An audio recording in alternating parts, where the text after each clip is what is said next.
72세의 노인이 원룸 안에 갇혀 있습니다. 위험합니다. 장인어른, 밤에 나가시면 안 됩니다.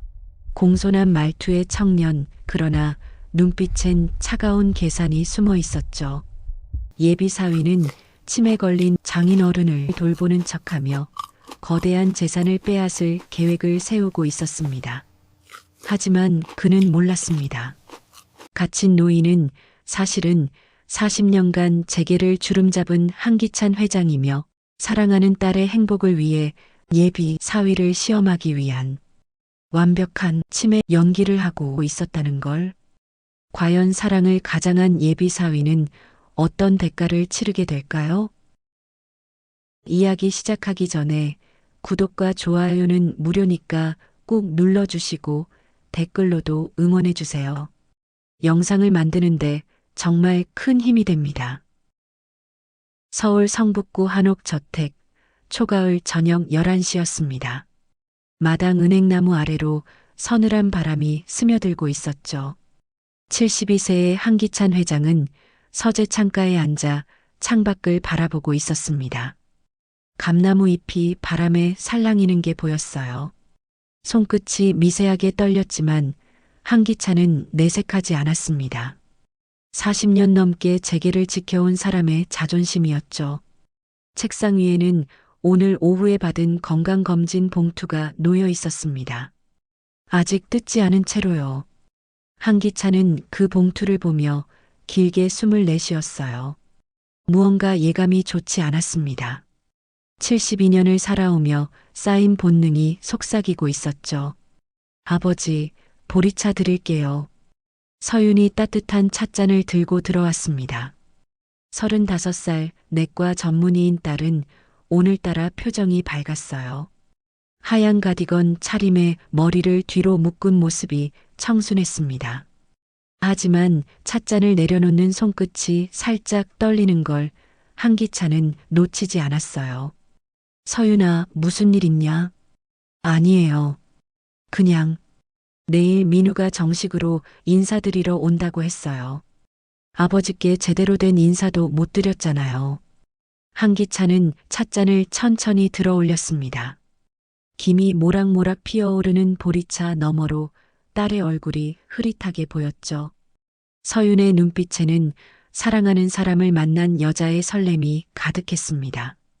그래, 예비 사위가 오는구나. 몇 살이라고 했지? 36이에요. 저보다 한 살 많아요. 스타트업 회사 운영하는데 정말 성실하고 똑똑한 사람이에요.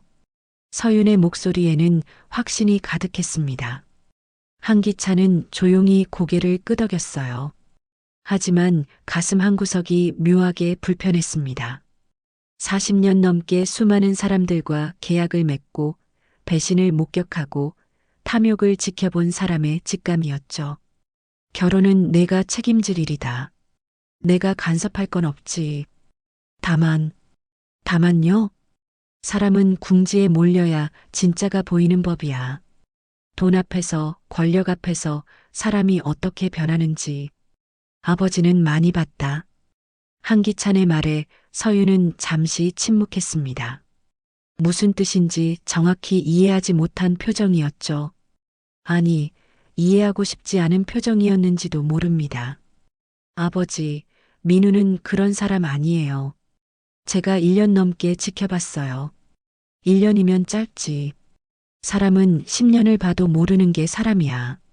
서윤은 더 이상 말을 잇지 못했습니다. 그저 아버지의 손을 꼭 잡을 뿐이었어요. 한기찬은 딸의 따뜻한 손을 느끼며 마음이 복잡해졌습니다. 이 순수한 아이가 상처받지 않기를 바라는 마음과 진실을 확인하고 싶은 마음이 부딪히고 있었죠. 그때 노크 소리가 들렸습니다. 회장님, 박상우입니다. 들어와. 58세의 박상우 비서가 조심스럽게 문을 열고 들어왔습니다. 손에는 두툼한 서류 봉투를 들고 있었어요. 한기찬은 그 봉투가 오늘 오후 검진 결과라는 걸 직감했습니다. 검진 결과가 나왔습니다. 한기찬은 봉투를 건네받아 천천히 펼쳤습니다. 서윤도 아버지 옆으로 바짝 다가와 함께 내용을 확인했죠. 한 줄, 두 줄 읽어 내려가던 서윤의 얼굴이 점점 하얗게 변했습니다. 경도 인지장애 의심 소견이라고요? 이게 무슨... 서윤의 목소리가 떨렸습니다. 의사인 그녀는 이 진단이 무엇을 의미하는지 너무나 잘 알고 있었어요. 초기 치매의 시작일 수 있다는 걸요. 그렇습니다. 서윤 선생님. 정밀 검사가 필요하다고 나와 있습니다. 기억력 감퇴, 판단력 저하 증상이 관찰된다고요. 박상호의 목소리는 차분했지만 서윤의 눈에는 이미 눈물이 맺히고 있었습니다. 한기찬은 조용히 서류를 내려놓았어요. 별일 아니다. 나이 들면 다 그런 거 아니겠냐? 아버지, 별일 아니긴요. 당장 내일 병원에 가셔야 해요. 제가 아는 신경과 교수님께 내일은 예비 사위가 온다며 그 일부터 마무리하자. 병원은 그 다음에 가도 늦지 않아. 한기찬의 말투는 단호했습니다.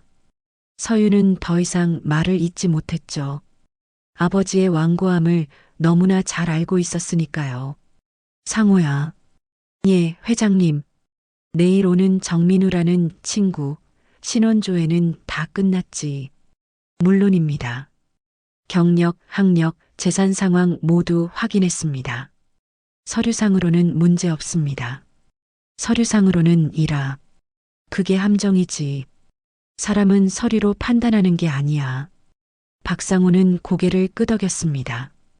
20년 넘게 한기찬을 보좌해온 그는 회장의 생각을 대략 짐작할 수 있었어요.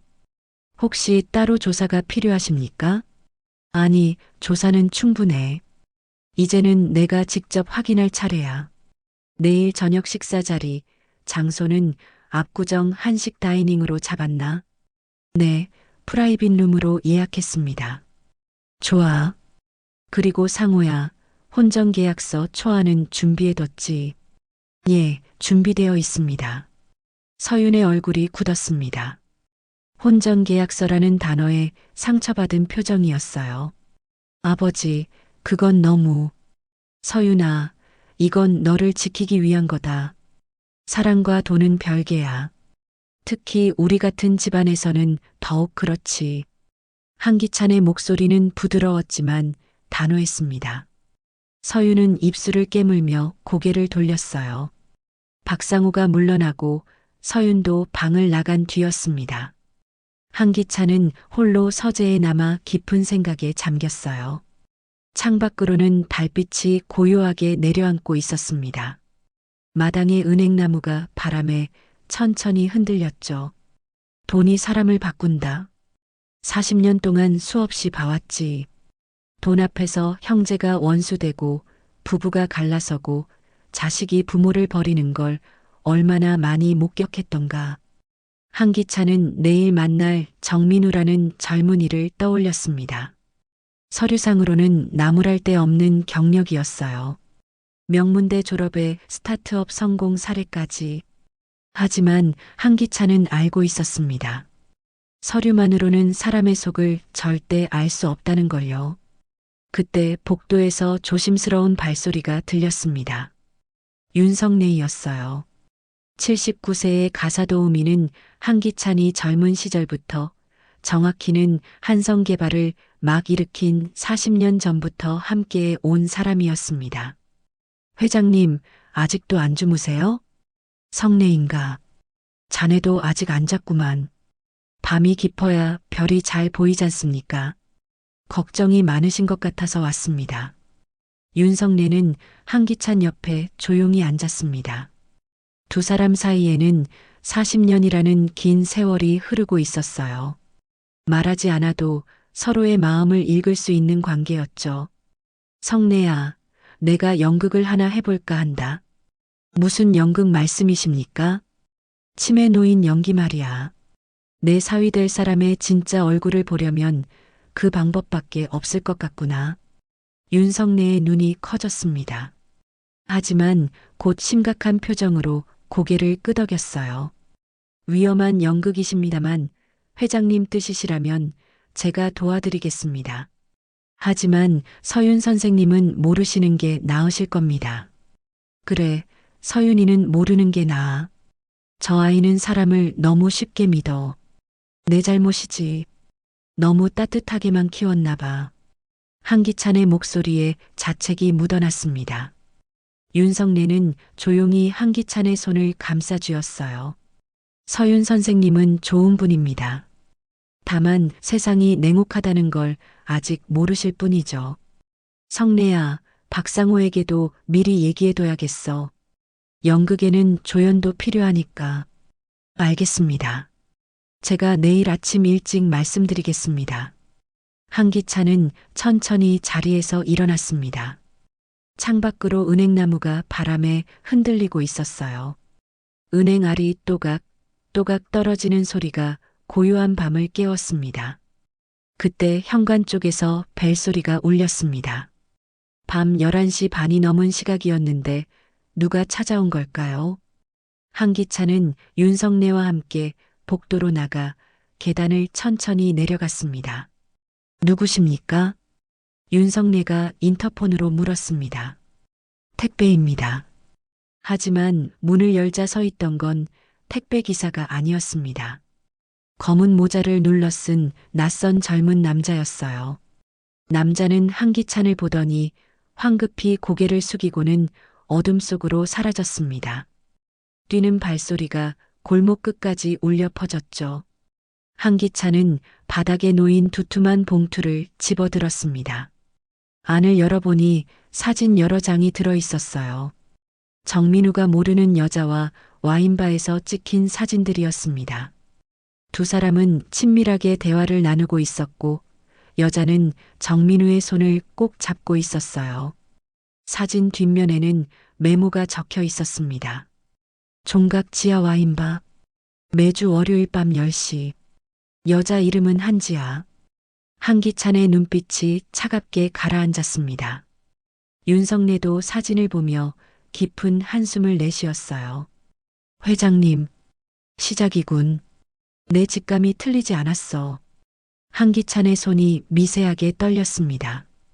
분노 때문인지 딸을 위한 걱정 때문인지 알 수 없었어요.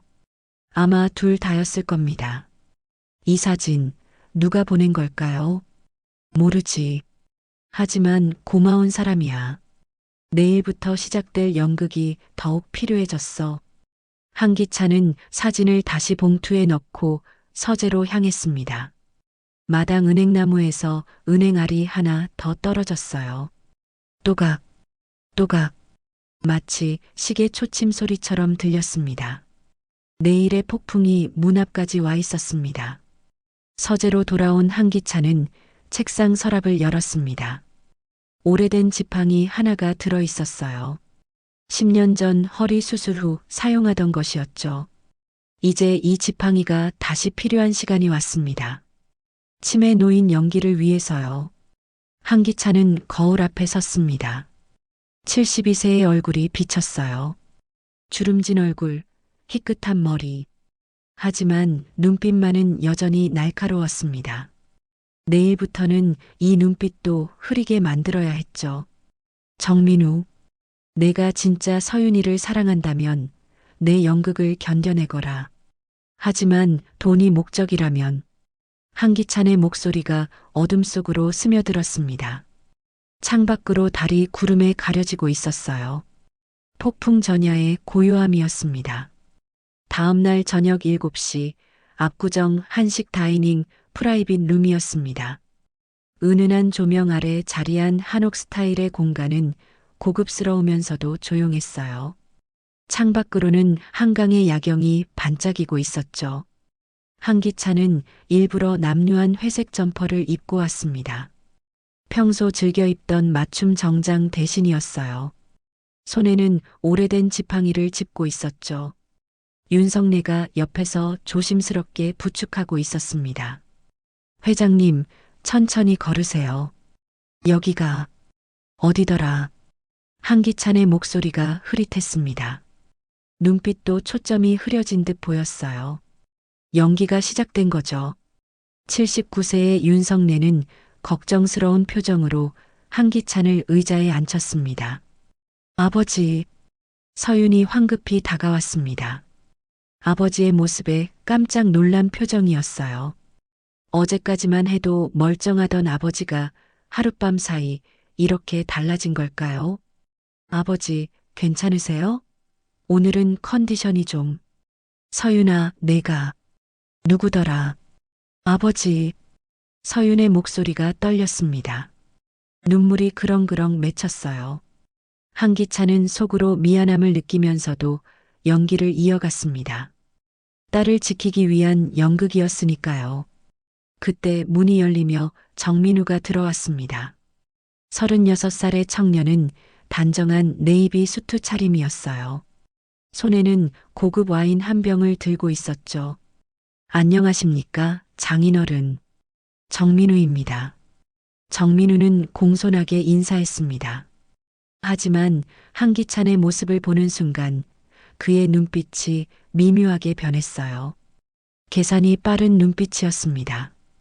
한기찬은 그 눈빛을 놓치지 않았죠. 아, 내가 누구라고 했지? 정민우입니다. 장인어른. 서윤이 약혼자고요. 정민우는 여전히 공손했지만 입꼬리가 살짝 올라간 게 보였습니다. 마치 기회가 왔다고 말하는 것처럼요. 아버지가 어제부터 갑자기 이러세요. 서윤의 목소리는 떨리고 있었습니다. 정민우는 서윤의 손을 꼭 잡았어요. 괜찮아. 내가 있잖아. 장인어른, 편하게 앉으세요. 정민우가 한기찬의 팔을 잡아 의자에 앉히려 했습니다. 그 순간 한기찬은 일부러 빈 접시를 건드렸어요. 접시가 테이블에서 굴러떨어졌죠. 윤석래가 황급히 주워 담았습니다. 죄송합니다. 회장님이 요즘 괜찮습니다. 이해합니다. 정민우의 말은 공손했지만 눈은 이미 한기찬의 손을 관찰하고 있었어요. 떨리는 손, 흐릿한 눈빛, 불안정한 동작. 모든 게 정민우의 계산에 들어가고 있었습니다. 음식이 나오기 시작했습니다. 전체 요리로 나온 전복죽이 김을 뿜어내고 있었어요. 한기찬은 일부러 젓가락을 엉뚱한 곳에 올려놓았습니다. 국그릇 뚜껑 위였죠. 아버지, 젓가락은 여기에요. 서윤이 조심스럽게 젓가락을 제자리에 놓아줬습니다. 한기찬은 멍하니 허공을 보고 있었어요. 연기였지만 서윤의 눈에는 진짜로 보였습니다. 딸의 눈에서 눈물이 또르르 흘러내렸죠. 정민우는 그 모습을 지켜보며 천천히 와인을 따랐습니다.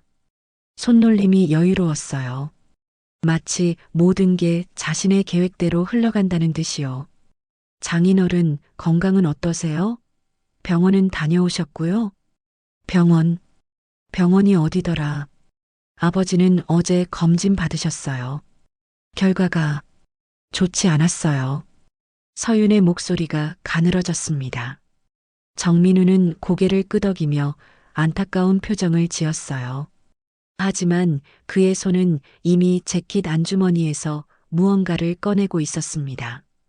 서윤아, 이런 상황이라면 혹시 후견인 제도 같은 거 알아봤어? 후견인이요? 응. 만약 장인어른 상태가 더 안 좋아지시면 법적으로 보호자가 필요할 수도 있잖아. 재산 관리나 의료 결정 같은 것들 말이야. 정민우의 말은 조심스러웠지만 그 안에는 계산이 숨어 있었습니다. 한기찬은 고개를 숙인 채 듣고 있었죠. 귀는 또렷하게 살아 있었으니까요.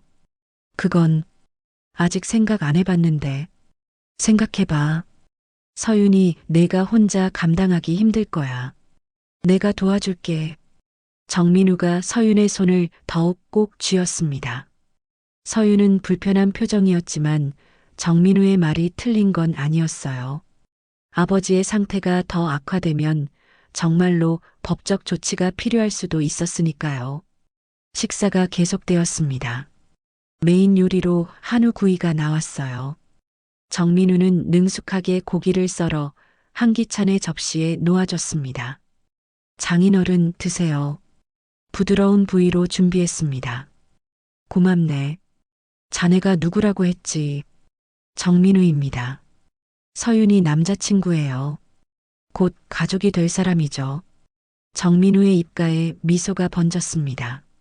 하지만 그 미소 뒤에 숨은 속셈을 한기찬은 정확히 읽고 있었어요. 곧 가족이 될 사람이라는 말 속에는 곧 재산을 함께 관리할 사람이라는 의미가 담겨 있었죠. 디저트 시간이 되었습니다. 달콤한 단호박 식혜가 나왔어요. 정민우는 이때다 싶었는지 본격적으로 말을 꺼냈습니다. 장인어른, 혹시 경영 일선에서 물러나실 계획은 세우셨나요? 갑작스러운 질문에 서윤이 깜짝 놀랐습니다. 민우 씨, 갑자기 왜 그런 얘기를? 아니, 장인어른 건강이 이러신데 회사 일까지 하시면 무리잖아. 가족 신탁 같은 안전장치를 마련해 두시면 서윤이가 덜 힘들 것 같아서. 정민우의 말은 그럴듯했습니다. 하지만 그 말 사이사이에 박힌 단어들, 경영 일선, 가족 신탁, 안전장치라는 말들이 한기찬의 귀에 날카롭게 꽂혔어요. 신탁이라. 그게 뭐더라? 한기찬이 흐릿한 목소리로 물었습니다. 정민우의 눈빛이 반짝였어요. 쉽게 말하면 장인어른의 재산을 안전하게 관리하는 제도예요. 서윤이나 제가 도와드릴 수 있죠. 도장만 있으면 간단하게. 민우 씨. 서윤이 날카롭게 정민우를 불렀습니다. 목소리에 불편함이 묻어났어요. 오늘은 그런 얘기 하지 말자. 아버지 상태도 이러신데. 그래, 미안. 너무 앞서갔네. 정민우는 금방 사과했습니다. 하지만 그의 눈빛은 이미 한기찬의 손목시계, 반지, 그리고 재킷 주머니를 훑고 지나갔어요. 마치 어디에 도장이 있을지 가늠하는 듯 했죠. 한기찬은 속으로 씁쓸하게 웃었습니다. 역시 내 직감이 맞았어. 이 친구 서윤이가 아니라 돈을 보고 있구나. 그때 한기찬의 휴대폰이 울렸습니다. 박상우 비서였어요. 한기찬은 휴대폰을 멍하니 쳐다보기만 했습니다. 아버지, 제가 받을게요. 서윤이 휴대폰을 받으려는 순간 정민우가 먼저 낚아챘습니다. 내가 받을게. 장인어른 상태가 이러신데. 정민우는 자연스럽게 전화를 받았어요. 그리고 잠깐 통화를 나눈 뒤 끊었습니다. 비서님이신데 내일 회의 일정 확인하시려고 하시네요. 제가 장인어른 좀 불편하시다고 전했습니다. 고마워, 민우야. 서윤은 고마워했지만 한기찬은 알고 있었습니다. 정민우가 박상우와 무슨 대화를 나눴는지, 그리고 그 대화 속에서 무슨 정보를 캐냈는지를요. 식사가 끝나갈 무렵 정민우는 넌지시 물었습니다. 장인어른, 혹시 인감도장은 어디에 보관하세요? 나중에 급할 때를 대비해서 서윤이가 알아두면 좋을 것 같아서요. 그 순간 서윤의 얼굴이 굳었습니다. 아무리 순진한 서윤이라도 이 질문만큼은 이상하다고 느꼈어요. 민우 씨, 그런 건 왜 물어봐요? 아, 미안. 그냥 혹시나 해서. 정민우는 웃으며 말을 돌렸지만 한기찬은 이미 확신했습니다. 이 청년은 돈이 목적이라고요. 사랑이 아니라 재산이 목적이라고요. 식사를 마치고 나올 때였습니다. 한기찬은 일부러 비틀거렸어요.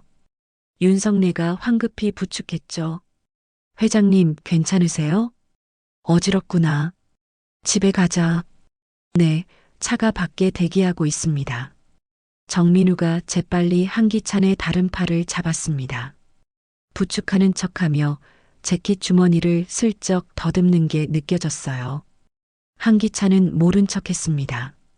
주차장으로 향하는 복도에서 정민우는 서윤에게 속삭였습니다. 서윤아, 장인어른 상태가 생각보다 심각한 것 같아. 빨리 조치를 취해야 할 것 같은데. 무슨 조치? 후견인 신청 같은 거. 나중에 얘기하자. 서윤은 대답하지 않았습니다. 뭔가 찝찝했지만 정확히 뭐가 잘못됐는지 알 수 없었어요. 차에 오르기 전 한기찬은 마지막으로 정민우를 바라봤습니다. 흐릿한 눈빛 속에서도 날카로운 관찰이 이루어지고 있었죠. 내일부터 본격적인 시험이 시작된다. 정민우, 내가 진짜 어떤 사람인지 똑똑히 보겠다. 차가 출발했습니다. 뒷좌석에서 한기찬은 조용히 눈을 감았어요. 연기로 인한 피로가 밀려왔지만 마음속에는 확신이 자리 잡고 있었습니다. 한편 식당에 홀로 남은 정민우는 휴대폰을 꺼내 누군가에게 문자를 보냈습니다. 상황이 예상보다 빨리 진행될 것 같아. 준비해도. 문자를 보낸 상대는 한지아였습니다. 그리고 정민우의 입가에는 차가운 미소가 번졌어요. 밤하늘의 달이 구름에 가려지고 있었습니다. 폭풍은 이제 시작이었습니다. 며칠 전 정민우가 한기찬을 찾아왔었습니다. 장인어른 저택 전기 배선 점검했는데 심각하다고 하더라고요. 70년 된 한옥이라 화재 위험이 있대요. 6개월 정도 대대적인 공사가 필요하대요. 서윤도 걱정스러운 얼굴로 동의했죠. 아버지, 그동안 호텔에라도 계세요. 그때 정민우가 제안했습니다. 제가 조용한 곳을 알아요. 장인어른께서 편히 쉬실 수 있는 곳이요. 제가 모시겠습니다. 한기찬은 속으로 씩 웃었습니다. 이 친구, 나를 고립시킬 핑계를 만들었구나. 6개월이면 충분히 재산을 정리할 수 있다고 본 거지. 좋아, 내 계획대로 가보자. 그 주 토요일 낮 1시, 을지로 낡은 원룸 앞이었습니다. 좁은 골목길 사이로 오래된 건물들이 다닥다닥 붙어 있었어요. 페인트가 벗겨진 외벽, 녹슨 철제 계단, 곳곳에 쌓인 쓰레기 봉투들. 성북구 한옥 저택과는 너무나 다른 풍경이었죠. 한기찬은 누덕누덕한 회색 코트를 입고 서 있었습니다. 머리는 부스스하게 헝클어져 있었고 며칠 면도를 안 한 듯 수염이 자라 있었어요. 손에는 여전히 낡은 지팡이를 짚고 있었죠. 완벽한 변장이었습니다. 장인어른 여기에요. 조심해서 올라가세요. 정민우가 앞장서서 2층으로 향하는 계단을 올랐습니다. 계단은 삐걱거렸고 손잡이는 차가웠어요. 한기찬은 일부러 느리게 위태롭게 한 계단 한 계단 올라갔습니다. 여기가 어디냐? 장인어른이 잠시 쉬실 곳이에요. 서윤이가 병원 일 때문에 바쁘잖아요. 제가 모시기로 했어요. 정민우의 목소리는 친절했습니다. 하지만 2층 복도에 도착했을 때 그의 입가에 스친 미소는 차갑기만 했어요. 철컥 문이 열렸습니다. 4평 정도 되는 작은 원룸이었어요. 낡은 싱크대, 작은 냉장고, 벽에 붙은 접이식 테이블, 그리고 바닥에 깔린 얇은 이불 한 채. 창문 너머로는 맞은편 건물의 벽면만 보였죠. 장인어른, 여기서 당분간 쉬세요. 시끄럽지만 싸요. 정민우가 웃으며 열쇠를 한기찬의 손에 쥐어줬습니다. 웃음이 눈으로 가지 않았어요. 한기찬은 방 안을 천천히 둘러봤습니다. 여기가 내 집인가? 네, 잠시만요. 제가 정리 좀 해놨어요. 정민우는 냉장고를 열었습니다. 안에는 반값 할인 스티커가 붙은 김치통, 삼각김밥 2개, 그리고 값싼 해열제 한 통이 전부였어요. 한기찬은 그 모습을 보며 가슴이 저며왔습니다. 이게 내가 장인을 대하는 방식이구나. 장인어른, 배고프시면 김밥 드세요. 전자레인지는 없으니까 그냥 드셔야 해요. 정민우는 냉장고 문을 닫으며 말했습니다. 한기찬은 고개를 끄덕이며 방바닥에 주저앉았어요. 무릎이 꺾이는 모습이 애처로워 보였죠. 정민우는 방 한 구석에 놓인 작은 가방을 열었습니다. 안에서 막걸리 한 병과 플라스틱 컵 2개를 꺼냈어요. 장인어른 막걸리 좋아하시죠? 제가 준비했어요. 막걸리. 고맙구나. 한기찬이 흐릿한 목소리로 대답했습니다. 정민우는 막걸리를 따르며 자리에 앉았어요. 그리고 슬쩍 자신의 스마트폰을 꺼내 확인했습니다. 한기찬은 고개를 숙인 채 정민우의 휴대폰 화면을 훔쳐봤습니다. 카카오톡 알림이 떠 있었어요. 성년 의견 신청 준비방 7한지야 서류 다 모았어? 정민우 거의 다 됐어. 인간만 있으면 끝이야. 한기찬의 심장이 쿵 내려앉았습니다. 성년 의견 신청이라니. 자신을 무능력자로 만들어 재산을 빼앗으려는 계획이 이미 진행 중이었던 거죠. 장인어른 드세요. 정민우가 막걸리 잔을 내밀었습니다. 한기찬은 떨리는 손으로 받았어요. 연기였지만 속마음은 정말로 떨리고 있었습니다. 고맙네. 자네 참 효자야. 효자까지는 아니고요. 그냥 당연한 일이죠. 정민우의 말은 겸손했지만 눈빛은 차갑게 가라앉아 있었어요. 그는 막걸리를 한 모금 마신 뒤 넌지시 말을 꺼냈습니다. 장인어른, 서류 몇 장만 정리하면 서윤이도 편해져요. 회사 일이며 병원 일이며 혼자 감당하기 힘들잖아요. 서류. 무슨 서류? 간단한 거예요. 위임장 같은 것들이요. 그리고 혹시 인감도장 어디에 두셨는지 아세요? 정민우의 목소리가 한층 낮아졌습니다. 조심스럽지만 집요한 물음이었어요. 한기찬은 멍하니 허공을 보며 대답했습니다. 도장? 도장이 뭐더라? 장인어른이 중요한 서류에 찍는 거요. 빨간색 도장 말이에요. 아, 그거 어디 뒀더라? 기억이 안 나네. 정민우의 얼굴에 짜증이 스쳤습니다. 하지만 금방 웃음으로 감췄어요. 천천히 생각해 보세요. 급한 건 아니니까. 그때 문을 두드리는 소리가 났습니다. 똑똑똑. 정민우는 인상을 찌푸리며 문 쪽으로 다가갔어요. 누구세요? 저예요. 윤성래입니다. 문이 열리자 윤성래가 보온 도시락을 들고 들어왔습니다. 79세의 그녀는 가쁜 숨을 몰아쉬고 있었어요. 계단을 올라오느라 힘들었던 거죠. 회장님, 속이 비면 약도 독이에요. 미역국 끓여왔어요.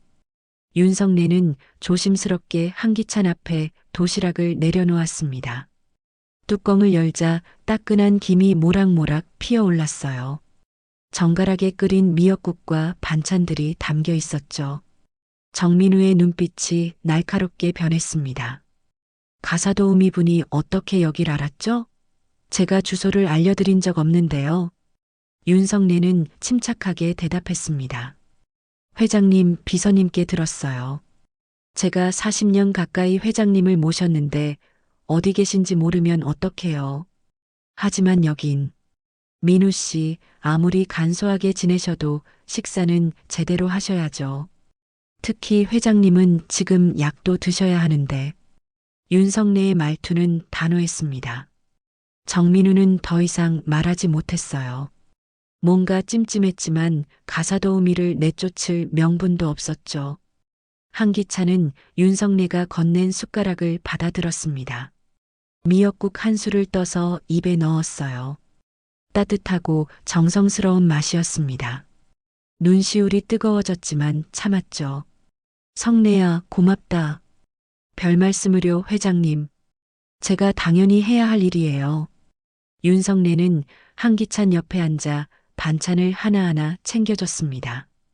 정민우는 그 모습을 불편한 시선으로 바라봤어요. 계획에 없던 변수였으니까요. 아주머니, 식사 챙겨주신 건 감사한데 이제 가보시죠. 장인어른 쉬셔야 해요. 제가 설거지까지 하고 갈게요. 금방이에요. 윤성래는 물러서지 않았습니다. 정민우는 입술을 깨물었어요.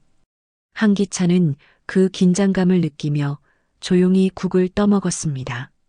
식사가 끝나갈 무렵 한기찬이 나직이 말했습니다. 성례는 내 사람이다. 내가 잊어도 날 잊지 않는 사람이지. 그 말에 윤성래의 눈가가 붉어졌습니다. 정민우는 불편한 표정으로 자리에서 일어났어요. 그럼 저는 잠깐 나갔다 올게요. 장인어른 편히 쉬세요. 정민우가 문을 나서자 방 안에는 한기찬과 윤성래만 남았습니다. 윤성래는 재빨리 방 안을 살폈어요. 그리고 천장 모서리를 가리켰습니다. 회장님, 저기요. 한기찬이 고개를 들어보니 작은 CCTV 카메라가 설치되어 있었습니다. 붉은 점이 깜빡이고 있었어요. 녹화 중이라는 표시였죠. 저 친구, 날 감시하고 있구나. 한기찬의 목소리가 낮게 깔렸습니다. 윤성래는 조심스럽게 속삭였어요. 박 비서님께 연락드릴까요? 아니, 아직은 때가 아니야. 조금 더 지켜봐야 해. 저 친구가 어디까지 갈지. 하지만 회장님, 성래야, 걱정 마. 난 괜찮아.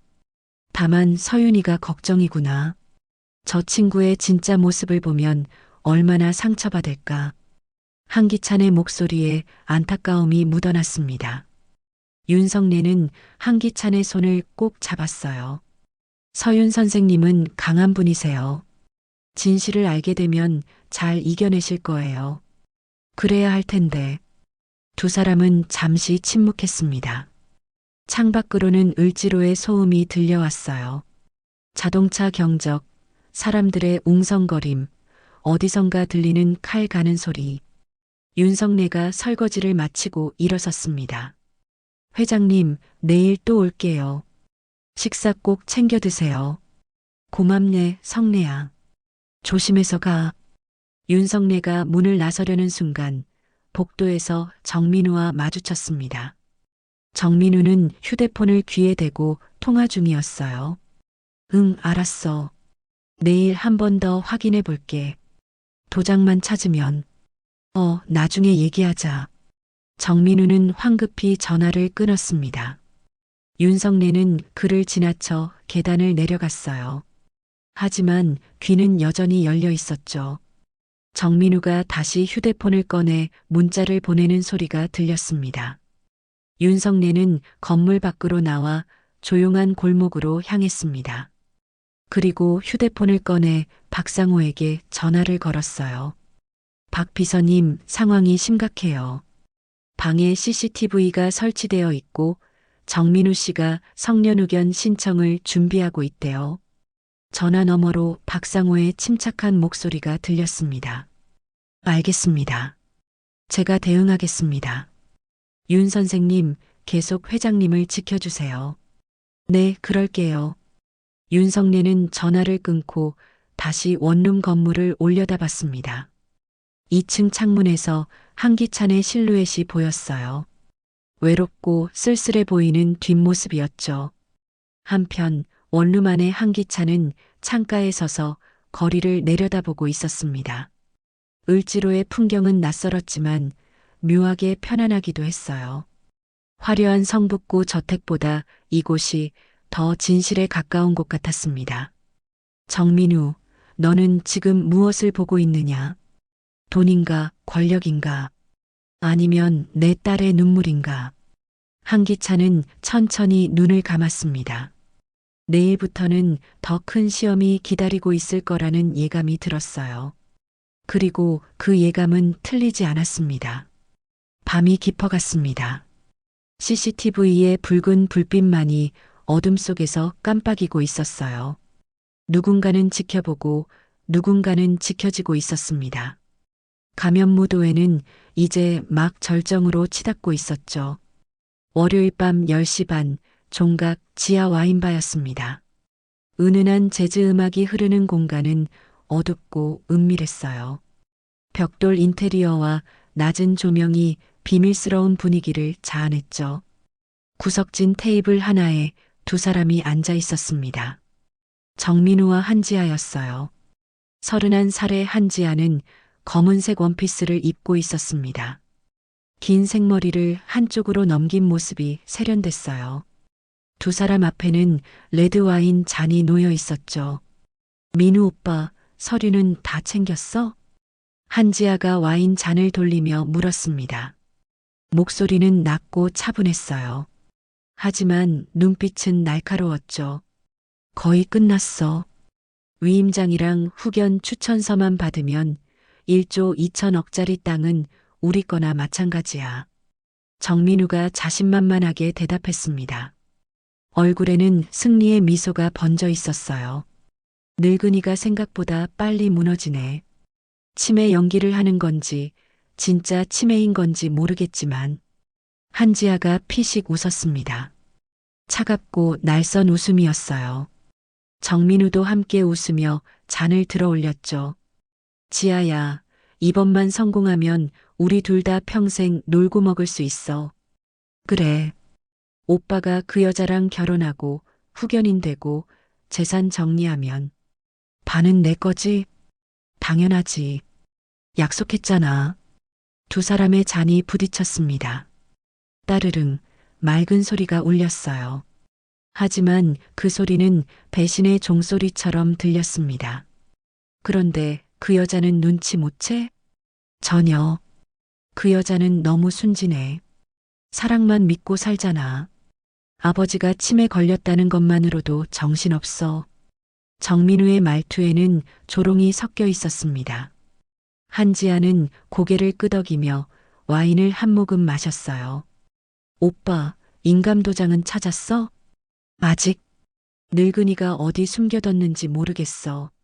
근데 곧 찾을 거야. 저번에 원룸에 CCTV 설치해놨거든. 역시 치밀하네. 한지아가 감탄하듯 말했습니다. 정민우는 우쭐해진 표정으로 휴대폰을 꺼냈어요. 화면에는 실시간 CCTV 영상이 떠 있었죠. 을지로 원룸 안에 한기찬이 보였습니다. 봐, 지금도 저렇게 멍하니 앉아 있어. 불쌍하긴 한데 뭐 어쩔 수 없지. 돈 앞에서는 감정이 사치야. 정민우의 말에 한지아가 피식 웃었습니다. 그때 와인바 입구 쪽에서 누군가 들어왔어요. 58세의 박상호였습니다. 박상호는 모자를 깊게 눌러 쓰고 있었어요. 아무도 알아보지 못하게요. 손에는 작은 캠코더가 들려 있었죠. 구석자리에 앉아 은밀하게 두 사람을 촬영하기 시작했습니다. 정민우와 한지아는 계속 대화를 이어갔어요. 자신들이 감시당하고 있다는 걸 전혀 눈치채지 못한 채로요. 그나저나 가사도우미 할멈은 왜 자꾸 나타나는 거야? 거슬려 죽겠어. 정민우가 짜증스럽게 말했습니다. 한지아가 잔을 내려놓으며 대답했어요. 신경 쓰지 마. 늙은 할멈 하나쯤이야 뭐. 중요한 건 서류야. 빨리 도장 찾아서 서명받아. 알았어.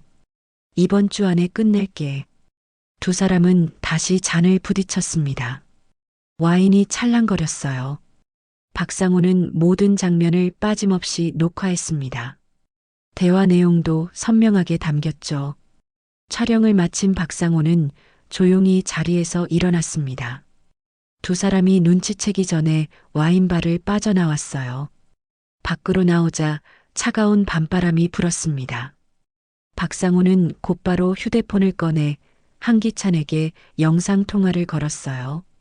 신호음이 2번 울린 뒤 화면이 연결됐습니다. 을지로 원룸 안에 한기찬이 보였어요. 회장님, 증거 확보했습니다. 고생했네, 상호야. 보여줘. 박상호는 방금 찍은 영상을 재생했습니다. 화면 속에서 정민우와 한지아의 대화가 흘러나왔어요. 한기찬의 얼굴이 점점 굳어갔습니다. 1조 2천억짜리 땅은 우리 거나 마찬가지야. 정민우의 목소리가 휴대폰 스피커로 울려 퍼졌습니다. 한기찬의 손이 미세하게 떨렸어요. 분노 때문인지 실망 때문인지 알 수 없었습니다. 역시 내가 서윤이를 사랑한다는 말 거짓이었구나. 한기찬의 목소리가 낮게 깔렸습니다. 박상호는 안타까운 표정으로 화면을 바라봤어요. 회장님, 서윤 선생님께 보여드려야 하지 않을까요? 아직은 때가 아니야. 더 확실한 증거가 필요해. 저 친구가 어디까지 갈 수 있는지 끝까지 봐야 해. 한기찬의 결심은 단호했습니다. 박상호는 고개를 끄덕였어요. 알겠습니다. 계속 감시하겠습니다. 영상통화가 끊겼습니다. 한기찬은 홀로 원룸에 앉아 있었어요. 창밖으로는 을지로의 야경이 펼쳐져 있었죠. 네온사인들이 깜빡이고 늦은 시간까지 불을 밝힌 가게들이 보였습니다. 나를 속이는 건 쉽지. 하지만 가난을 겪어본 사람이 돈 앞에서 변하는 모습, 그건 속일 수가 없어. 한기찬은 창가에 서서 중얼거렸습니다. 30년 전 한성개발이 막 성장하던 시절이 떠올랐어요.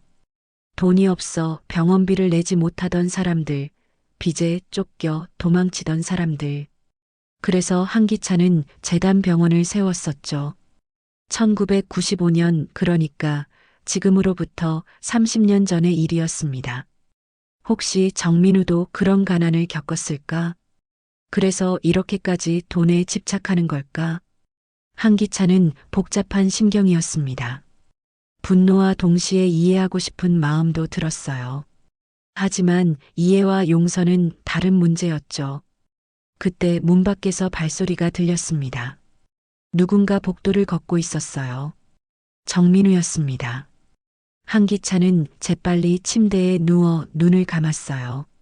자는 척 연기를 시작했죠. 철컥 문이 열렸습니다. 정민우가 조용히 방 안으로 들어왔어요. 와인 냄새가 희미하게 풍겼습니다. 장인어른 주무세요? 정민우가 나지막이 물었습니다. 대답이 없자 안심한 듯 방 안을 살피기 시작했어요. 서랍을 열고 옷장을 뒤지고 침대 밑을 확인했습니다. 인감도장을 찾는 것이었죠. 한기찬은 눈을 살짝 뜨고 정민우의 행동을 지켜봤습니다. 가슴이 답답했어요. 저렇게까지 해야 하나 싶었죠. 정민우는 한참을 뒤진 끝에 한숨을 내쉬었습니다. 도대체 어디 숨겨뒀지? 그때 정민우의 휴대폰이 울렸습니다. 한지아였어요. 정민우는 복도로 나가 전화를 받았죠. 응, 나야. 아직 못 찾았어. 내일 한 번 더 뒤져볼게. 정민우의 목소리가 복도에서 들려왔습니다. 한기찬은 침대에서 일어나 문 쪽으로 다가갔어요. 귀를 기울였습니다. 걱정 마. 곧 찾을 거야. 그럼 후견 신청하고 서류 정리하고 땅 처분하면 끝이야. 정민우의 계획이 고스란히 들렸습니다. 한기찬의 주먹이 꽉 쥐어졌어요. 손톱이 손바닥을 파고들었죠. 통화가 끝나고 정민우가 다시 방으로 들어왔습니다. 한기찬은 재빨리 침대로 돌아가 누웠어요. 정민우는 한기찬을 잠깐 바라보다가 방문을 닫고 나갔습니다. 철컥. 문이 닫히는 소리가 들렸습니다. 그런데 뭔가 이상했어요. 보통 문 닫히는 소리와 달랐죠. 한기찬은 일어나 문을 열어보려 했습니다. 하지만 문이 열리지 않았어요. 밖에서 자물쇠로 잠긴 것이었습니다. 열어라. 한기찬이 문을 두드렸습니다. 하지만 대답이 없었어요. 복도는 조용했죠. 정민우, 문 열어. 한기찬의 목소리가 높아졌습니다. 그제야 복도에서 정민우의 목소리가 들렸어요. 위험합니다, 장인어른. 밤에 밖에 나가시면 안 돼요. 소매치기도 많고요. 문을 열라고. 내일 아침에 제가 다시 올게요. 편히 주무세요. 정민우의 발소리가 멀어졌습니다. 계단을 내려가는 소리가 들렸어요. 그리고 완전한 정적이 찾아왔죠. 한기찬은 문에 기대어 섰습니다. 숨이 가빠졌어요. 갇혔다는 사실이 실감났습니다. 원룸은 갑자기 감옥처럼 느껴졌어요. 휴대폰을 꺼내려 했지만 책상 위에 놓여 있었습니다.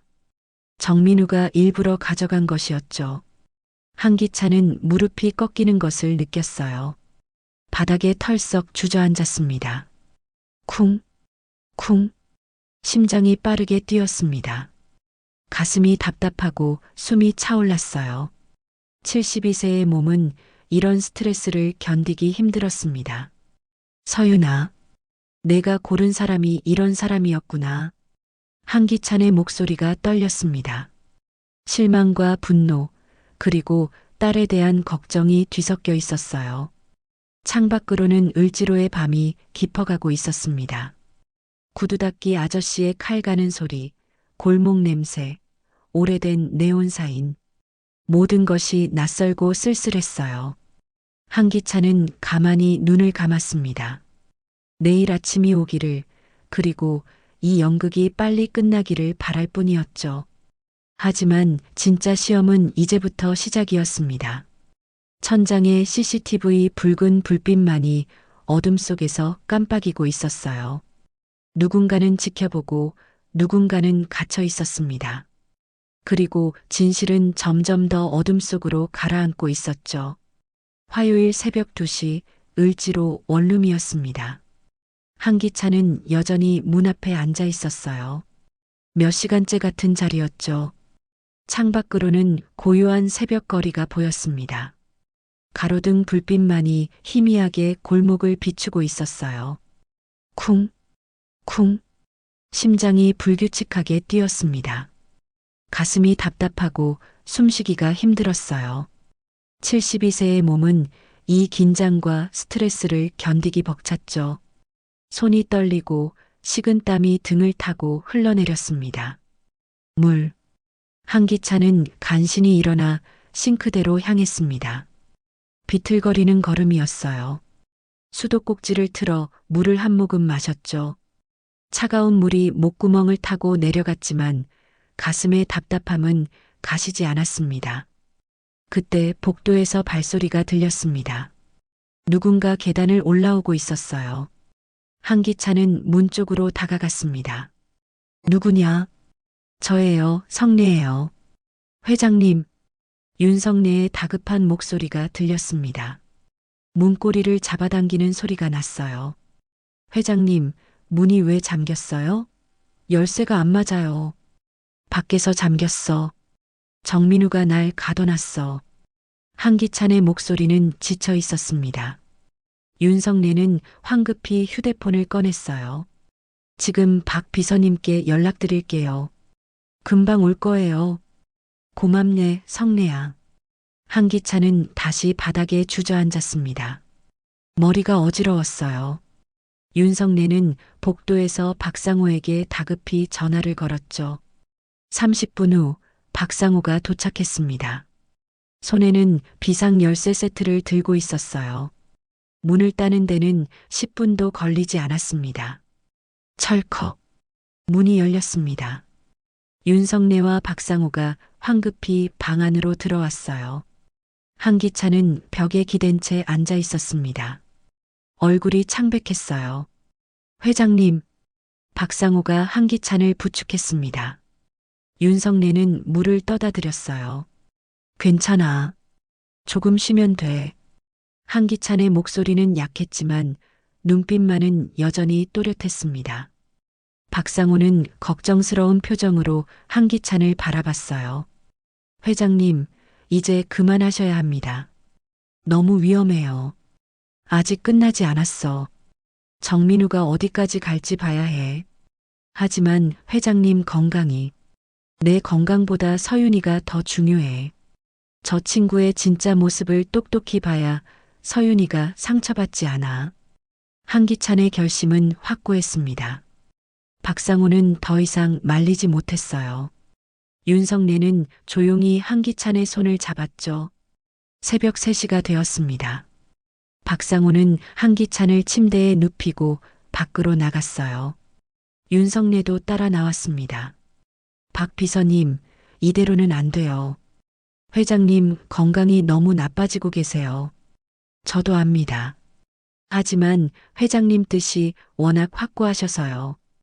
두 사람은 복도에서 난감한 표정으로 서 있었습니다. 그때 계단에서 발소리가 들렸어요.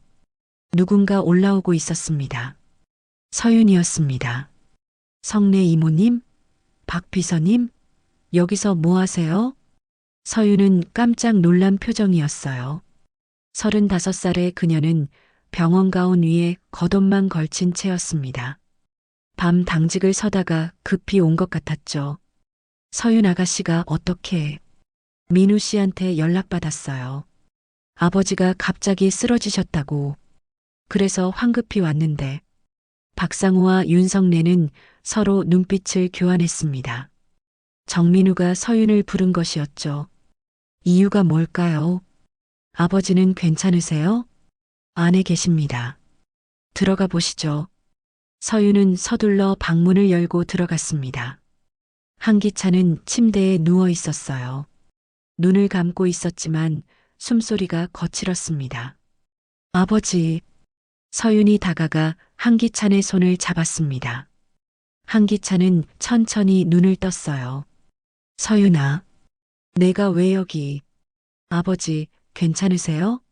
민우 씨가 연락했어요. 그때 문이 열리며 정민우가 들어왔습니다. 손에는 서류 봉투를 들고 있었어요. 서윤아, 왔구나.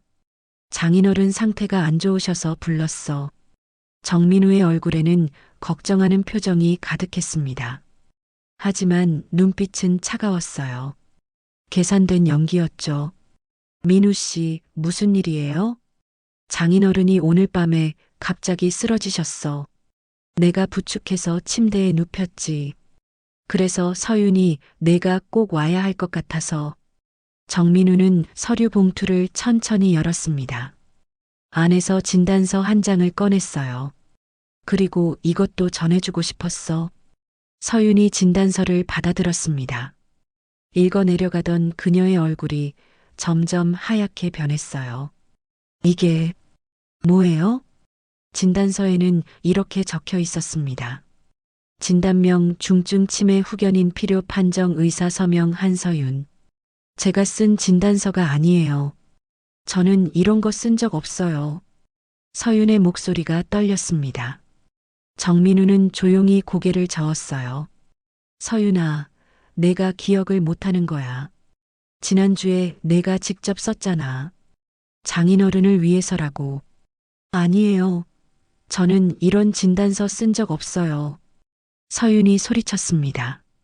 한기찬은 침대에서 일어나려 했어요. 하지만 몸에 힘이 없었죠. 서윤아, 그건 아버지, 이 진단서 가짜예요. 제 이름이 도용된 거예요. 서윤의 눈에서 눈물이 흘러내렸습니다.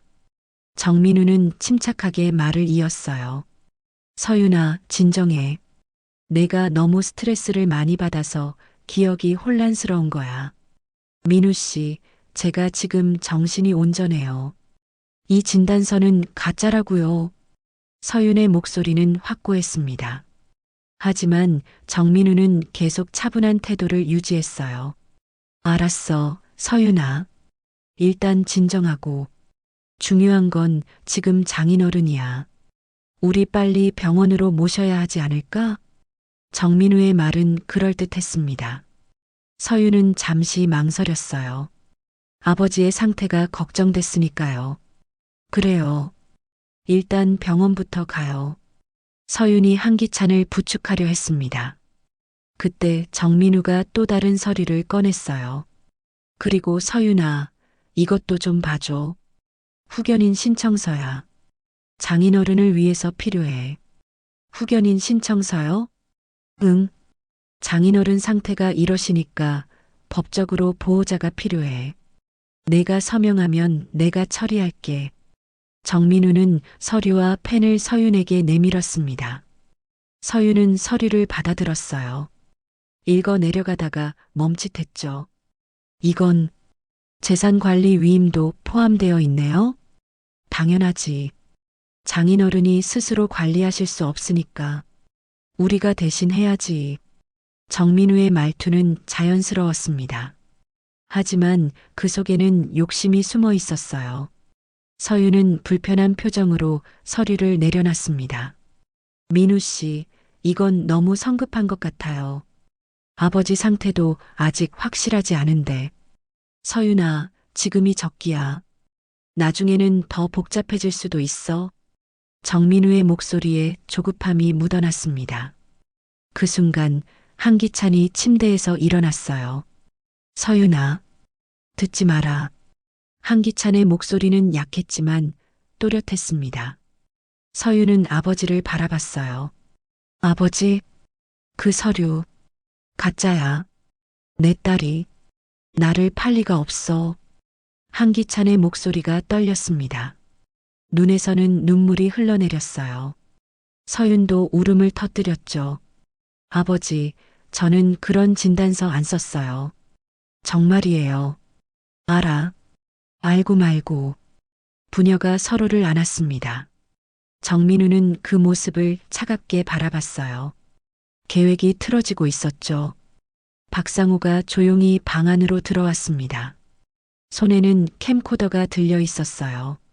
정민우 씨, 모든 게 녹화되고 있습니다. 정민우의 얼굴이 굳었습니다. 박상우는 캠코더를 들어 보였어요. 빨간 불빛이 깜빡이고 있었죠. 위조 진단서, 강요된 후견인 신청, 감금. 모두 증거로 남았습니다. 이게 무슨... 정민우가 당황했습니다. 윤석래도 방 안으로 들어왔어요. 민우 씨, 게임은 끝났어요. 윤석래의 목소리는 차갑고 단호했습니다. 정민우는 뒤로 물러섰어요. 하지만 도망칠 곳은 없었죠. 한기찬은 침대에서 일어나 창가로 걸어갔습니다. 지팡이 없이도 걸을 수 있었어요. 연기가 끝난 것이었죠. 정민우, 내가 치매가 아니라는 걸 이제 알겠나? 한기찬의 목소리는 명료했습니다. 눈빛도 맑고 날카로웠어요. 정민우는 믿을 수 없다는 표정으로 한기찬을 바라봤습니다. 장인어른, 연기였습니까? 그래, 내 진짜 얼굴을 보기 위한 연기였지. 정민우의 무릎이 풀렸습니다. 바닥에 주저앉으며 두 손으로 얼굴을 가렸어요. 제가 잘못했습니다. 하지만 이미 늦었습니다. 진실은 모두 드러났고 가면은 벗겨졌어요. 새벽 하늘이 서서히 밝아오고 있었습니다. 긴 밤이 끝나가고 있었죠. 새벽 3시 30분, 을지로 원룸 안은 무거운 침묵으로 가득했습니다. 정민우는 바닥에 주저앉은 채 고개를 들지 못했어요. 서윤은 아버지를 부축하며 믿을 수 없다는 표정이었죠. 아버지, 정말 연기였어요? 그래, 서윤아. 미안하구나. 한기찬의 목소리는 부드러웠지만 눈빛만은 정민우를 향해 날카롭게 빛나고 있었습니다. 박상우는 조용히 노트북을 꺼내 테이블에 놓았어요. 회장님, 보여드릴까요? 그러지. 박상우는 노트북을 켰습니다. 화면에는 어젯밤 촬영한 와인바 영상이 준비되어 있었어요. 재생 버튼을 누르자 정민우와 한지아의 모습이 나타났죠. 오빠, 서류는 다 챙겼어? 화면 속 한지아의 목소리가 울려 퍼졌습니다. 서윤의 얼굴이 창백해졌어요. 거의 끝났어. 위임장이랑 후견 추천서만 받으면 1조 2천억짜리 땅은 우리 거나 마찬가지야. 정민우의 목소리가 방 안에 퍼졌습니다. 서윤은 입술을 깨물었어요. 눈에서 눈물이 주르륵 흘러내렸죠. 민우 씨, 이게 뭐예요? 서윤아, 나는. 정민우가 고개를 들었습니다. 그의 눈에도 눈물이 맺혀 있었어요. 하지만 서윤은 뒤로 물러섰습니다. 영상은 계속 재생되었습니다. 두 사람이 잔을 부딪히는 소리, 대화를 나누는 모습, 모든 게 적나라하게 담겨 있었어요. 오빠, 인감도장은 찾았어? 아직. 근데 곧 찾을 거야. CCTV 설치해 놨거든.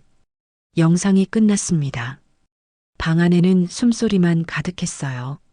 서윤은 벽에 기대어 섰습니다. 다리에 힘이 풀린 것 같았죠. 민우 씨, 제가 뭐였어요? 서윤아, 처음에는 진짜였어. 처음 만났을 때는 정말로. 거짓말 마세요. 서윤의 목소리가 날카로웠습니다. 윤성래가 조심스럽게 다가가 서윤의 어깨를 감싸줬어요. 서윤 아가씨, 진정하세요. 성래 이모님, 저는 정말 사랑했는데. 서윤이 윤성래의 품에 안겨 울음을 터뜨렸습니다. 79세의 윤성래는 서윤의 등을 토닥여줬어요. 박상우는 다른 서류를 꺼냈습니다. 서윤 아가씨, 이것도 보세요. 진단서 위조 증거입니다. 서류에는 서윤의 의국 컴퓨터가 외부에서 해킹당한 로그가 찍혀 있었어요. 접속 시간, IP 주소, 그리고 위조된 진단서 파일이 생성된 기록까지. 제 컴퓨터가 해킹당했었어요? 네. 누군가 서윤 아가씨의 계정으로 불법 접속해서 진단서를 위조했습니다. 그리고 그 IP 주소를 추적한 결과 박상우가 화면을 넘겼습니다. IP 주소 추적 결과가 나타났어요. 종각 근처 PC방에서 접속한 기록입니다. 그리고 그 시간대 PC방 CCTV를 확보했습니다. 새로운 영상이 재생되었습니다. PC방 안에서 노트북을 두드리는 여자의 뒷모습이 보였어요. 긴 생머리, 검은색 코트, 한지아였습니다. 정민우의 눈이 커졌습니다. 지아가 한 거야? 맞습니다. 진단서 위조는 한지아 씨가 단독으로 진행한 것으로 보입니다. 박상호의 설명에 정민우는 믿을 수 없다는 표정이었어요. 두 손으로 머리를 감싸쥐었죠. 나는 몰랐어. 지아가 거기까지 갈 줄은. 한기찬이 천천히 정민우에게 다가갔습니다. 자네는 몰랐다고? 그럼 CCTV 설치는? 나를 가둔 건? 후견인 서류는? 그건 제가 한 거 맞습니다. 하지만 진단서까지는. 정민우의 목소리가 떨렸습니다. 한기찬은 날카롭게 쳐다봤어요. 자네 정말로 서윤이를 사랑한 적 있나? 그 질문에 정민우는 대답하지 못했습니다. 고개를 떨구고 바닥만 바라봤어요. 한참 후에야 입을 열었죠. 저는 가난을 미워했습니다. 제가 15살 때 어머니가 시장에서 쓰러지셨어요. 급성 맹장염이었는데 수술비가 없었습니다. 정민우의 목소리에 감정이 묻어났습니다. 어머니는 응급실 바닥에서 괴로워하셨어요. 저는 무릎 꿇고 빌었습니다. 살려달라고. 나중에 꼭 갚겠다고. 그런데 병원에서는 수술비가 없으면 해줄 수 없다고 내쫓았어요. 그래서 돈을 위해 내 딸을 이용한 건가. 한기찬의 목소리는 차갑게 가라앉았습니다.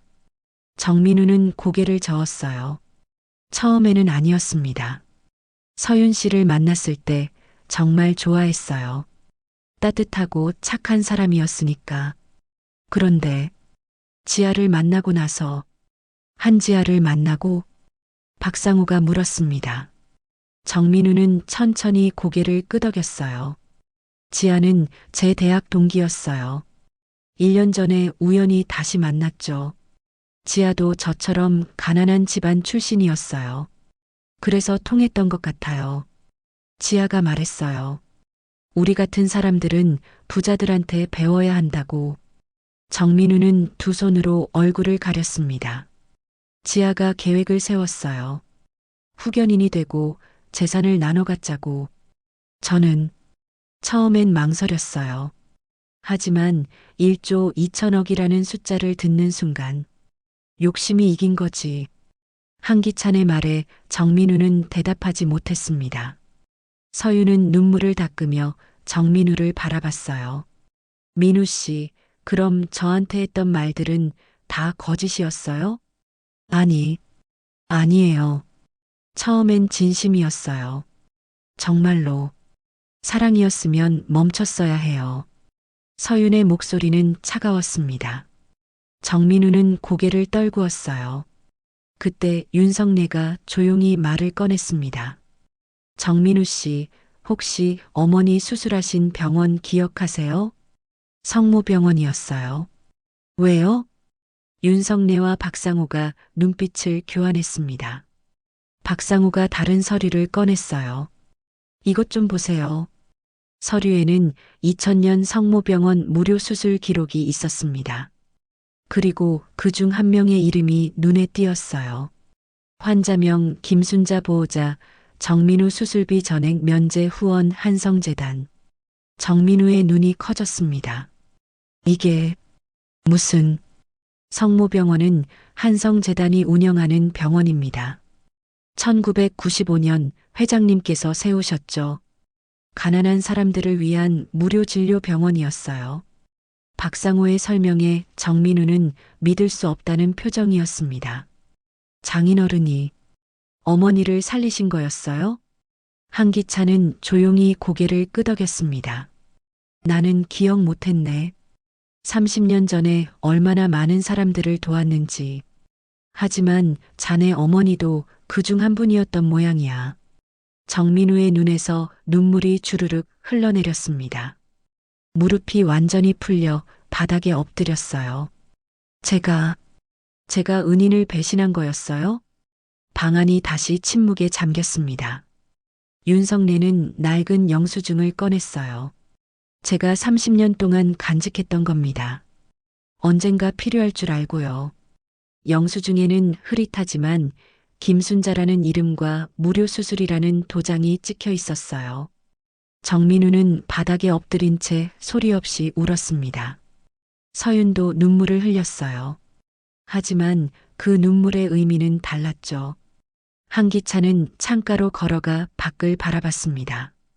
동쪽 하늘이 서서히 밝아오고 있었어요. 정민우, 자네가 미워한 건 가난이 아니라 자네 자신의 무지였어. 한기찬의 목소리가 방 안에 울려 퍼졌습니다. 정민우는 고개를 들어 한기찬을 바라봤어요. 죄송합니다. 정말 죄송합니다. 사과는 나한테 할 게 아니야. 내 딸에게 해야지. 정민우는 서윤을 바라봤습니다. 하지만 서윤은 고개를 돌렸어요. 용서는 아직 이른 것 같았죠. 박상우가 조용히 말했습니다. 회장님, 한지아 씨 위치를 파악했습니다. 지금 강남에 있는 것으로 보입니다. 그래. 이제 두 번째 막이 필요하겠군. 한기찬의 눈빛이 날카로워졌습니다. 진실은 반만 드러난 것이었어요. 한지아, 그녀가 숨기고 있는 비밀이 아직 남아 있었죠. 서윤은 아버지에게 다가가 조용히 물었습니다. 아버지, 이제 끝인가요? 아니다, 서윤아. 아직 한 막이 더 남았어. 한지아라는 여자, 그녀에게도 이유가 있을 거야. 밖에서 새들이 지저귀기 시작했습니다. 긴 밤이 끝나고 새로운 아침이 밝아오고 있었어요. 하지만 진실은 아직 완전히 드러나지 않았습니다. 그날 저녁 8시, 여의도 호텔 스카이라운지였습니다. 50층 높이에서 내려다 보이는 한강 야경이 황홀했어요. 하지만 방 안의 분위기는 차갑고 무거웠죠. 긴 테이블에 사람들이 모여 앉았습니다. 한기찬, 서윤, 정민우, 윤석래, 박상호. 그리고 옆방에는 법률팀과 기자 몇 명이 대기하고 있었어요. 공개 대면이었습니다. 회장님, 한지아 씨가 도착했습니다. 박상우가 조용히 말했습니다. 문이 열리며 한지아가 들어왔어요. 31살의 그녀는 창백한 얼굴로 방 안을 둘러봤습니다. 정민우와 눈이 마주치자 고개를 돌렸죠. 앉게. 한기찬의 목소리는 차분했습니다. 한지아는 테이블 끝자리에 앉았어요. 손이 미세하게 떨리고 있었죠. 한지아 씨, 자네가 정민우와 공모해서 나를 속이려 했다는 건 알고 있네. 저는... 한지아가 입을 열려다 멈췄습니다. 정민우를 힐끗 쳐다봤어요. 정민우는 고개를 숙이고 있었죠. 박상우가 노트북을 켰습니다.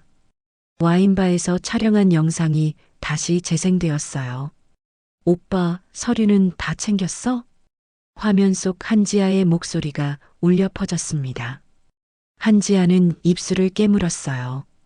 1조 2천억짜리 땅은 우리 거나 마찬가지야. 정민우의 목소리가 이어졌습니다.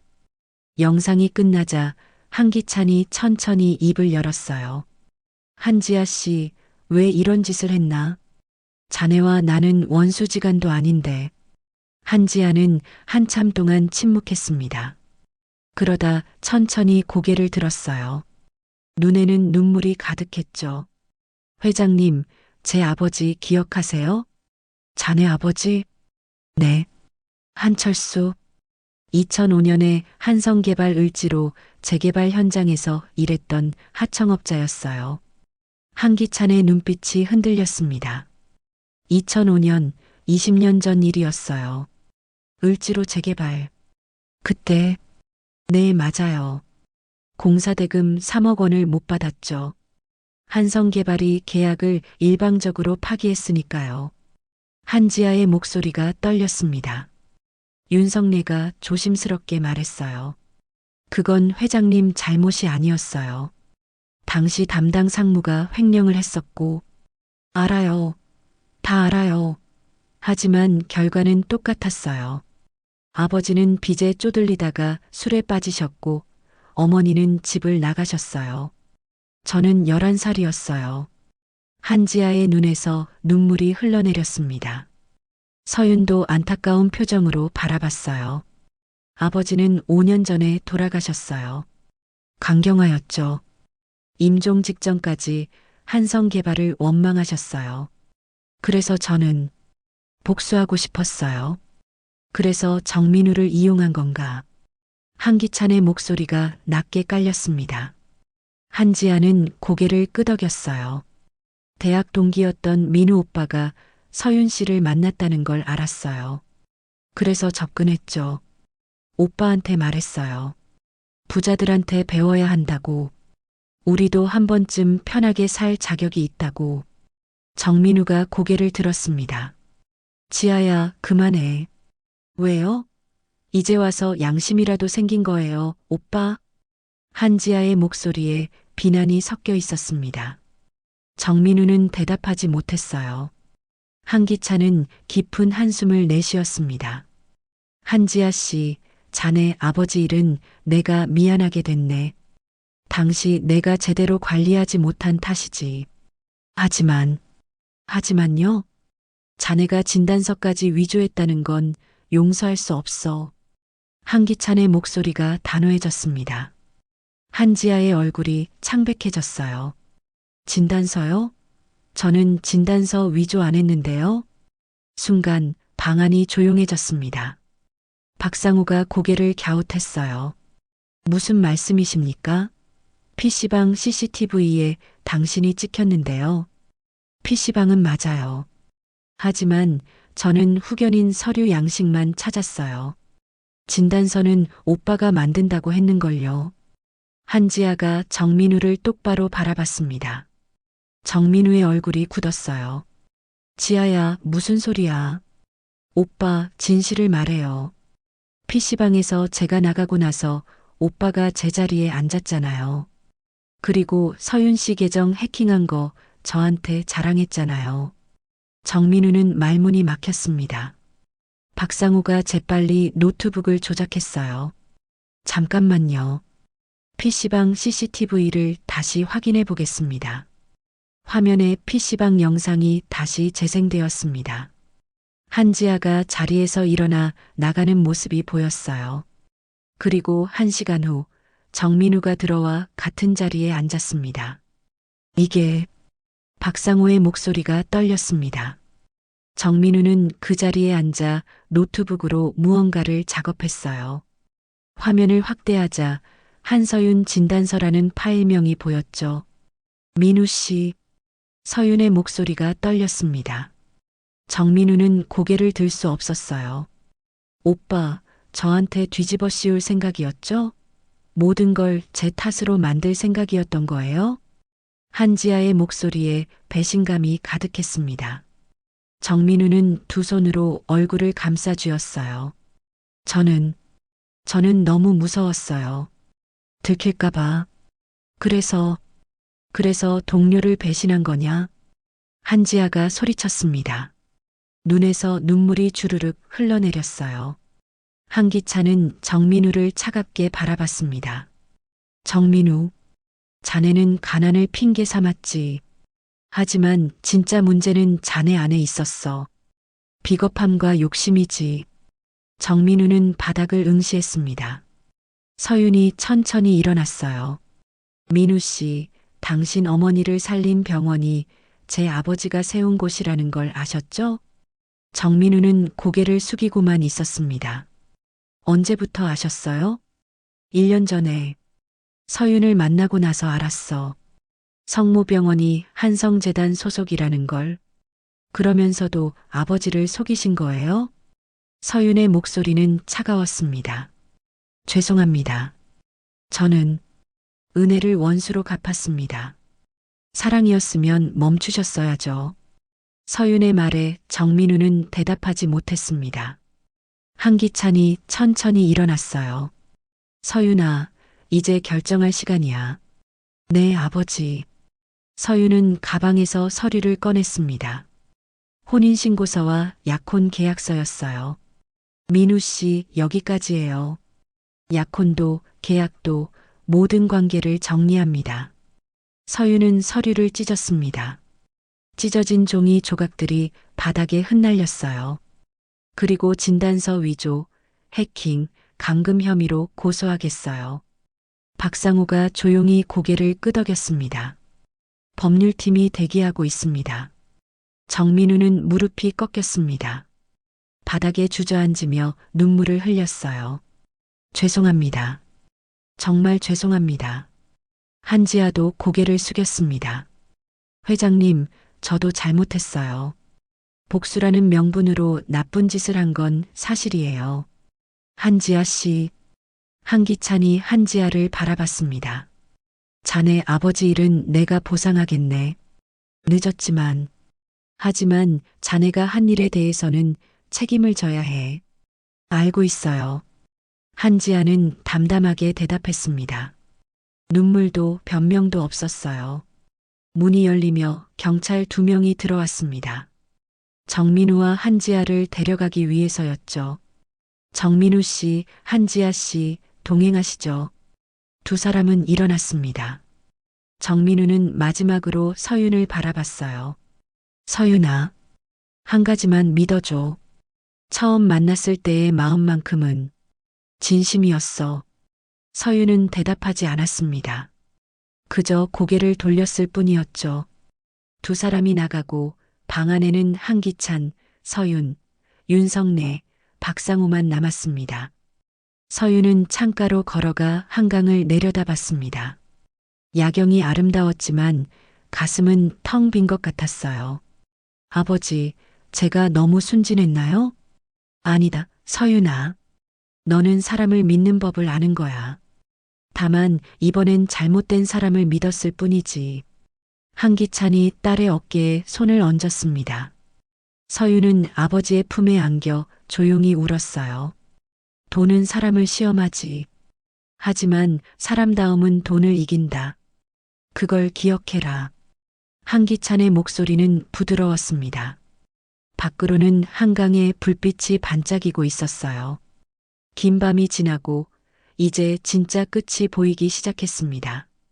일주일 후 토요일 오전 11시였습니다. 성북구 한옥저택 마당에는 노란 은행잎이 하나둘 떨어지고 있었어요. 초가을에서 가을로 넘어가는 계절이었죠. 바람이 불 때마다 은행잎이 춤을 추듯 흩날렸습니다. 한기찬은 마당 평상에 앉아 그 모습을 바라보고 있었어요. 72세의 얼굴에는 평온함이 깃들어 있었죠. 그간의 폭풍 같은 날들이 거짓말처럼 느껴졌습니다. 회장님, 차 드릴게요. 윤성래가 따뜻한 대추차를 들고 왔습니다. 김이 모락모락 피어오르는 찻잔을 받아든 한기찬은 작은 미소를 지었어요. 고맙네, 성례야. 이번 일은 자네가 아니었으면 어려웠을 거야. 제가 한 일이 뭐 있습니까? 회장님께서 다 계획하신 거죠. 윤성래는 평상 옆에 앉았습니다. 두 사람 사이에는 40년 가까운 세월이 흐르고 있었어요.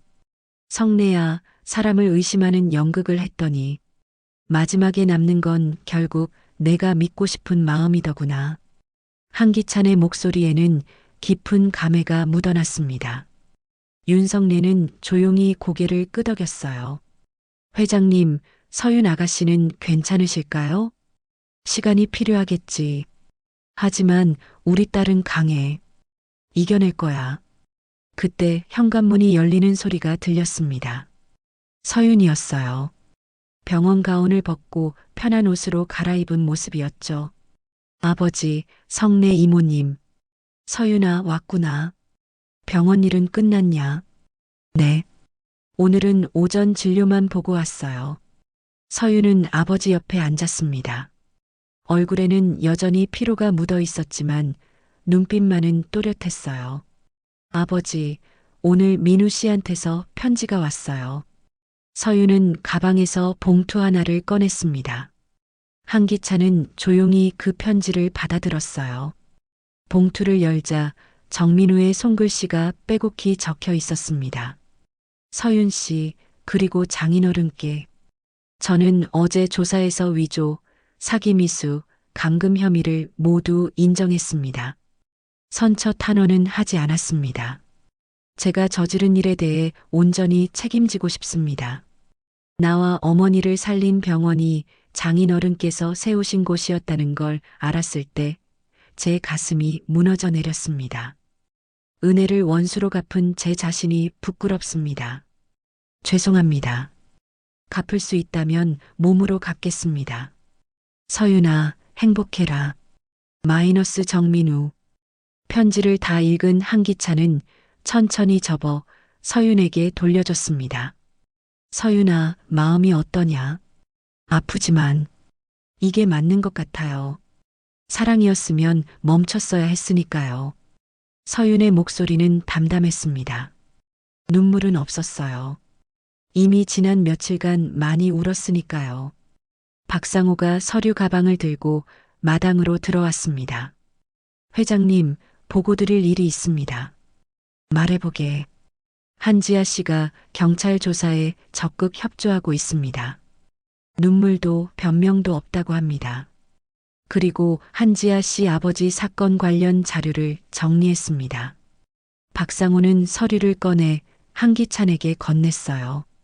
2005년 을지로 재개발 당시 자료였죠.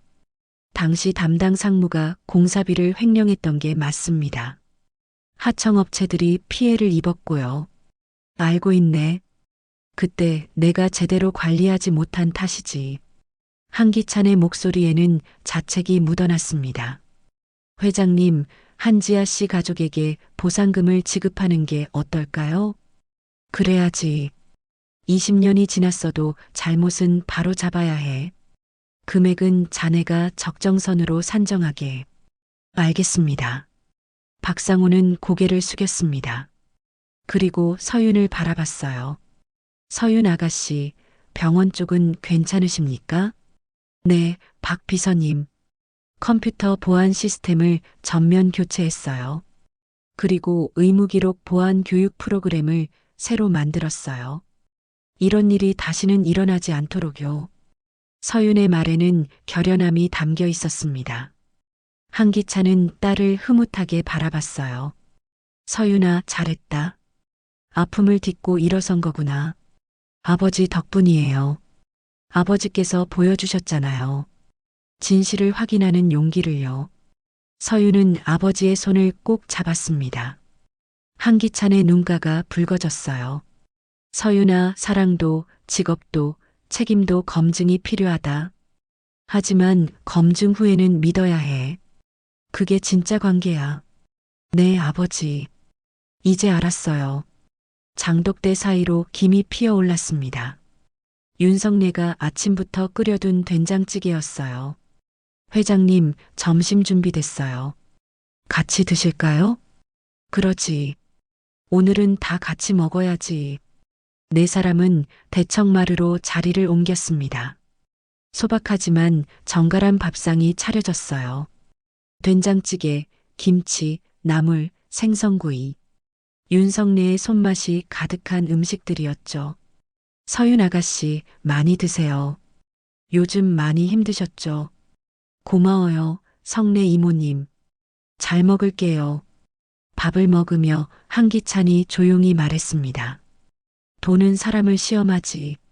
하지만 사람다움은 돈을 이긴다. 그걸 잊지 마라, 서윤아. 네, 아버지. 식사가 끝나고 한기찬은 다시 마당으로 나갔습니다. 은행잎을 쓸어 담기 시작했어요. 서윤도 빗자루를 들고 함께 마당을 쓸었죠. 아버지, 혼자 가실 수 있겠어요? 한기찬은 옆에 세워둔 지팡이를 보며 웃었습니다. 이제 지팡이는 습관이야. 두려움이 아니라 사람은 늙어도 마음은 늙지 않는 법이란다. 부녀는 함께 은행잎을 쓸었습니다. 노란 잎들이 광주리에 차곡차곡 쌓였어요. 아버지, 응? 저 다시 사랑할 수 있을까요? 서윤의 목소리가 떨렸습니다. 한기찬은 빗자루를 멈추고 딸을 바라봤어요. 그럼, 다만 이번엔 눈을 뜨고 사랑해라. 진실을 확인하는 용기, 그게 진짜 사랑의 시작이야. 네, 아버지. 마당 너머로 풍경 소리가 울렸습니다. 어디선가 바람에 실려온 소리였어요. 고요하고 평화로운 오후였습니다. 박상우는 회사로 돌아가기 위해 인사를 했습니다. 회장님, 그럼 저는 이만. 고생했네, 상호야. 자네 덕분에 서윤이를 지킬 수 있었어. 제가 한 일이 뭐 있습니까? 당연한 일을 했을 뿐이죠. 박상우가 차에 올라타 떠났습니다. 윤석래는 부엌에서 저녁 준비를 시작했어요. 한기찬과 서윤은 평상에 나란히 앉았습니다. 은행나무 아래 가을 햇살이 따스했어요. 아버지, 연극하시느라 힘드셨죠? 조금. 하지만 내 딸을 지키기 위한 거였으니까. 고마워요, 아버지. 사랑하는 사람을 지키는 게 부모의 역할이지. 두 사람은 말없이 마당을 바라봤습니다. 은행잎이 또 한 장 떨어졌어요. 바람에 실려 천천히 내려왔죠. 누군가는 무너졌고 누군가는 돌아왔으며 누군가는 처음으로 자신을 마주했습니다. 그날의 연극은 끝났지만 검증 대신 신뢰를 쌓는 연습은 이제 시작이었어요. 우리는 때로 사랑을 믿고 싶어서 눈을 감습니다. 그러나 진짜 사랑은 눈을 감기 전에 진실을 확인하는 용기에서 시작되죠. 의심이 지나가면 남는 건 서로를 지키려는 마음뿐입니다. 그 마음이 가난을 이기고 불을 다스리는 거예요. 저택 처마 끝에서 바람개비가 천천히 돌았습니다. 가을 하늘은 높고 푸르렀어요. 한기찬의 입가에 잔잔한 미소가 번졌습니다. 서윤도 조용히 미소 지었죠. 긴 여정이 끝났습니다. 이제 새로운 시작이 기다리고 있었어요. 오늘 이야기 마음에 와닿으셨나요? 혹시 다 들으셨다면 잘 들었습니다라는 한마디만 남겨주시면 큰 힘이 됩니다. 여러분의 하루에도 따뜻한 햇살 같은 순간들이 가득하길 바래요. 구독과 좋아요는 저에게 큰 힘이 됩니다. 다음 시간에는 더 깊고 감동적인 이야기로 찾아뵙겠습니다. 오늘도 함께 해주셔서 감사합니다.